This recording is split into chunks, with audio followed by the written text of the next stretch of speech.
ህይወት ለሰጠው እድሜ ለሰጠው አላህ ትልቅ አጋጣሚ አምጥቶለታል። አሽሩ ዙል ሒጃ የተከበሩ 10ቱ ቀናቶች አላህ Subhanahu Wa Ta'ala የነገሮችን ክብደት ብዙን ጊዜ የሚገልጽልን በመሐላ ነው።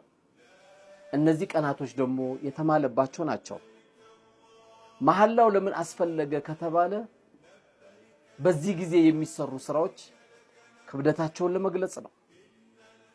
በዚህ መልካም በሆኑት 10 ቀናቶች የሚሰሩ ስራዎች ከምን ጊዜም የበለጡ ናቸው። እንደ እስላም አስተምሮ ከባድ ኢባዳ ከሚባለው ነፍስያን የሚፈታተነው በአላህ መንገድ መታገል ነው። ወለል ጂሃዱ ፊ ሰቢልላህ በአላህ መንገድ መታገሉ በዚህን ጊዜ ከተሰሩ ስራዎች የሚበልጡ ስራዎች እንደሆኑ የነገሩን። ነቃ በል ወንድሜ፣ ነቃ በይ እህቴ።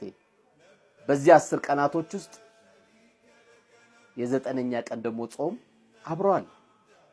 ይህ ቀን ላይ መዘከሩ፣ መጾሙ፣ ሰደቃ ማብዛቱ የተወደደ መሆኑ አንዱ መገለጫ ሲሆን መጾሙ ብቻ ደግሞ ያለፈውንና የወደፊቱን ወንጀላችን የሚያስምር ቀን ነው።